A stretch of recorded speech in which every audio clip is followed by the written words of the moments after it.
naquela hora que a gente falou do checks and balance, que tinha que haver a... Tem que haver a previsão, né? A provocação. Se chega um colega jurista meu me defendendo um arbítrio desses, porque defende partido A, B ou C, porque é contra o presidente, eu estendo o dedo na cara e digo, eu não lhe respeito. Eu estendo. Porque uma pessoa dessa, ela não tem compromisso com o direito, ela tem compromisso com o partido político. Concordo com você. Meu compromisso é com a Constituição, meu compromisso é com o direito, meu compromisso é com tudo que eu estudei ao longo da vida. Existe somente uma visão jurídica no mundo? Não. A beleza do direito é essa. Né? Da vida, né? Da vida é essa. Por que é que existe tribunal? Porque são 11 cabeças. Por que é que existe o STF? São 11 cabeças pensando diferentes. Pensando de maneira diferente. Por que é que existem os tribunais de justiça, os tribunais regionais federais? Mas porque são muito isso aí. E às vezes pega a mesma coisa, aí fica tipo 5 entende do jeito, 7 de outro. Aí você olha assim.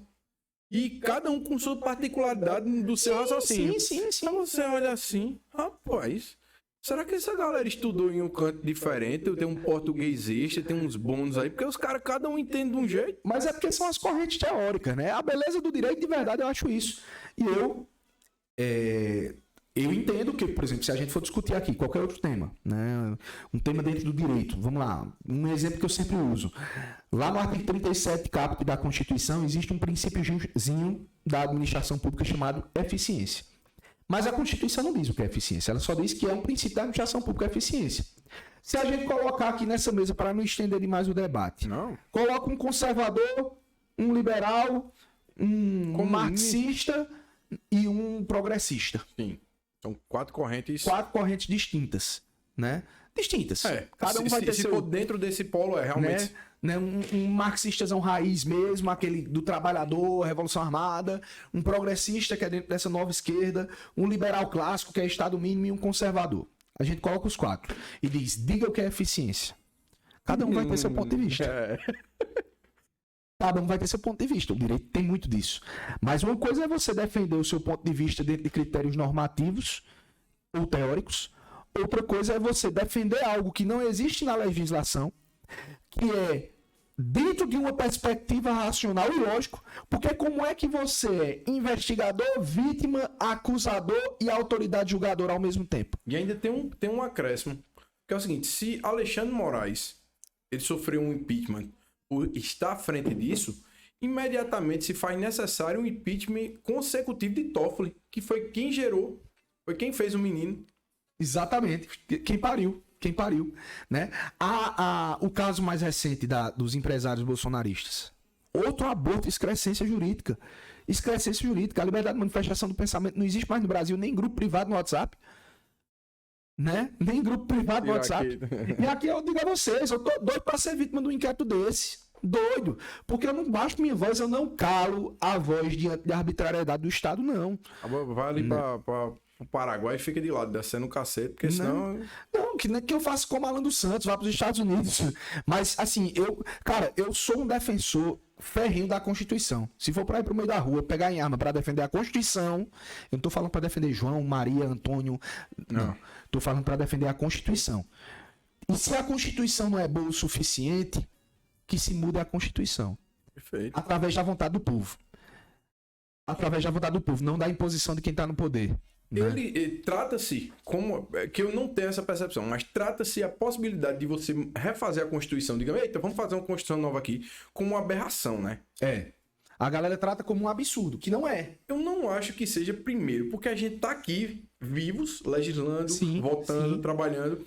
Um belo dia, todo mundo pode se entreolhar e sem dizer, rapaz...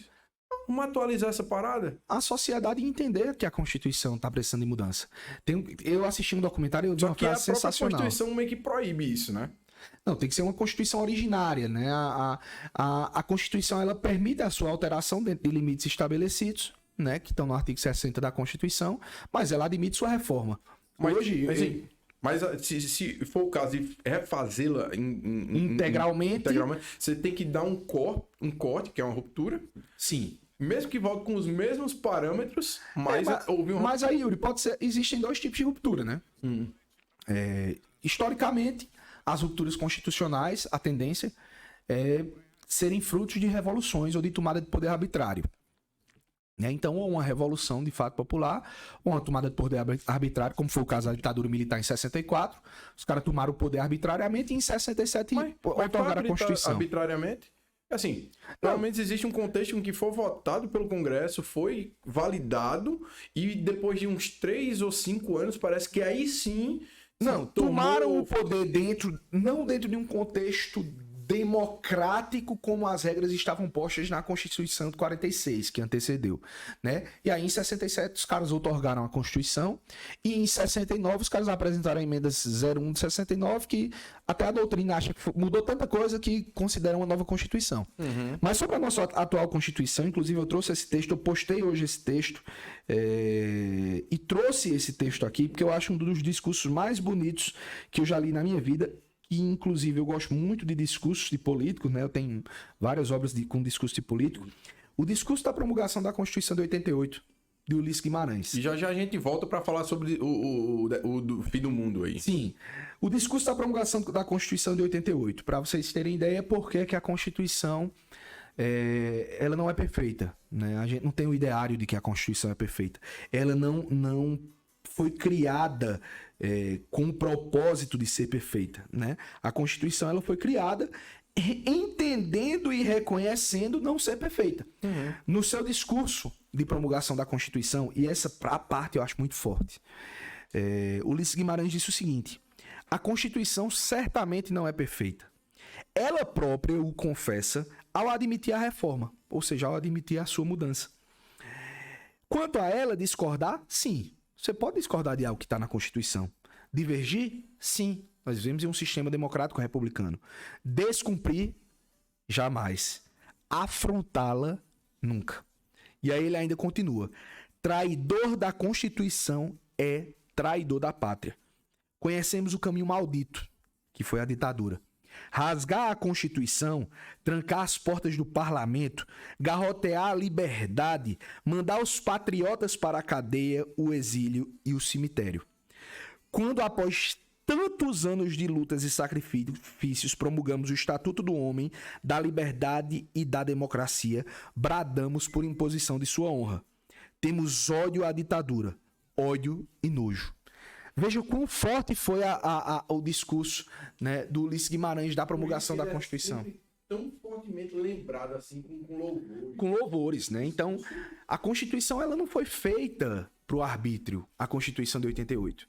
E o que a gente está vendo acontecer atualmente, e isso tem uma justificativa filosófica, inclusive, né? Existe uma motivação teórico-constitucional e teórico-filosófica para isso. O que a gente está vivendo, o que presenciando atualmente, no meu ver, é exatamente um excesso praticado por um dos poderes que está se colocando como um poder moderador. A Constituição não prevê nenhum poder moderador. A última vez que a gente teve isso foi na nossa primeira Constituição, de 1824. Mas o Supremo está se arvorando da condição de poder moderador dentro do atual estado de coisas. E detalhe, tu votou em algum ministro do STF? Jamais. Eu não votei em ninguém. E eu gosto de dizer sempre isso. Digamos que na eleição de domingo, para a gente não falar em players que se candidataram à presidência da República, digamos que Tiririca tivesse se candidatado a presidente da República e tivesse sido eleito. Bem, eu não tenho o dom de prever o futuro, mas eu deduzo que seria um péssimo presidente. Sabe qual é a vantagem disso? Daqui a 4 anos a gente tirava ele. A gente sabe que ele ia durar 4 anos. 4 anos sofrendo de desgraça, ok, mas ia durar 4 anos. Ministro do Supremo. Ad eterno, até que morra, né? Até que a morte o separe. Até que a morte o separe ou a PEC da Bengala o atinja. Né? Então, nós estamos dando a pessoas que vão passar 30 anos ainda no tribunal, 25 anos no tribunal, nós estamos dando a eles, aplaudindo, tem gente aplaudindo nas redes sociais. Eu vi uma postagem de alguém colocando Alexandre de Moraes como salvador da nação. Tem gente aplaudindo nas redes sociais, gente que não foi eleita para nos representar, que vai passar 25, 20, 30 anos ali no poder ainda, que está criando coisas que não existem na lei, coisas que não existem na Constituição, que está agindo das maneiras mais arbitrárias possíveis, existe gente que está aplaudindo isso. E eu digo, Assustador. seja você, e aí agora eu vou dar nome aos bois, seja você lulista, seja você bolsonarista, seja você conservador, liberal, libertário, Qualquer seja você coisa. marxista, progressista, qualquer coisa. A prática que hoje o Supremo Tribunal Federal faz, a forma como hoje o Supremo Tribunal Federal vem agindo, sem a devida autocontenção, sem o devido respeito às regras do jogo, afrontando principalmente liberdades. Liberdades, porque o direito à liberdade foi o primeiro direito fundamental que surgiu com o surgimento do constitucionalismo. Afrontando liberdades, né? Criando um Estado policialesco. Criando um Estado policialesco. Você aplaude hoje porque você é contra Bolsonaro? Amanhã possa ser que você não aplauda mais quando for Lula. Se for Lula. Se você aplaude, por exemplo, eu dizia isso. Isso não é tão recente, porque há pouco tempo tinha muita gente criticando o STF e outros poderes porque estavam indo contra o PT. Aí agora só foi virar assim. Yuri, eu dizia isso na época que o Lula foi preso, antes do trânsito em julgado da sentença. Fui condenado por diversas pessoas por dizer isso. Eu fui condenado. Não, o robô tem que ser preso. Eu fiz, tem que ser preso. O robô tem que ser preso. Mas existe um princípio, um direito fundamental na nossa Constituição, está posto. E não é uma criação da Constituição brasileira, na verdade é um direito humano que está na Declaração Internacional de Direitos Humanos, que o Constituinte deu Ctrl+C, Ctrl+V. Que ela é extremamente prejudicial a exemplos de outros países, mas... Tá lá. Tá lá. Nem falei porque já tá... Tá lá. Tá lá dito. Ninguém será considerado culpado até o trânsito em julgado da sentença condenatória. E o STF sempre entendeu da forma que trânsito em julgado, quando não houver mais recurso. Condenado, culpado é o preso. A modalidade de prisão, aí a gente vai entrar numa questão muito técnica, mas eu vou tentar simplificar para as pessoas. Existem as prisões de caráter cautelar, prisão provisória, prisão preventiva, e existe a prisão definitiva, que é aquela decorrente do julgamento final do processo. Essa prisão aí, que é impossibilitada pela norma constitucional, é a prisão definitiva, que é aquela decorrente do julgamento final do processo. E eu dizia na época, gente, quem aplaude isso hoje, amanhã pode ser que o lado que está aplaudindo seja prejudicado pela mesma ingerência negativa do Supremo. E não é exatamente sua figura política, mas quando acontece lá de cima, é uma coisa que reflete para baixo. Então, daqui um dia pode ser que você, antes do trânsito em julgado, se torne vítima daquele acontecido. É muito bacana você aplaudir quem aplaude. É aquela coisa da democracia grega, né? Uhum. O brasileiro, a gente tá voltando no tempo e tá voltando para a Grécia. A gente está num tempo de democracia. Tem um grupo político que se arvora das virtudes democráticas. Nós somos democratas. Você é democrata no seu grupo político, porque se chegar uma pessoa que discorda de você, é o demônio. Democracia é respeitar as liberdades que cada um tem. Tem grupos políticos que, historicamente, nunca respeitaram a democracia e permanecem defendendo a democracia. Sim, sim. Perdeu? Epa! Não, vamos rever. Mas não vamos entrar nesse... Não entra no mérito, mas assim, eu tô falando a você aqui muito desapegado de partido político. Sim, perfeito. Cara, eu tô falando aqui como professor de fato. Se você que tá assistindo tá julgando, né? Porque deve ter alguém aí julgando. Ah, esse cara é bolsonarista, esse cara é lulista. Você tá muito equivocado, meu amigo, minha amiga. Eu tenho o meu lado, não vou me pronunciar aqui que não é o momento. Eu na época que Lula foi preso, eu acho que muito mais pelo fato... Porque é o seguinte, quando a gente vê as pessoas comemorando naquele momento ali, eu acho que a gente que pega assim um pouco mais de estudar política, o direito, a gente imagina que, eita, tá errado demais. Mas quem tá comemorando assim, boa parte, ele não tá analisando esse fato, ele tá com uma coisa visceral ali. Sim. Querendo ver o resultado de algo tão prejudicial que nunca foi dado. A pessoa não pensa 2 quilômetros na frente. Né? Não pensa no agora. Eu acho que eu comemorei, né? Mas sabendo assim, eu olhava e fazia...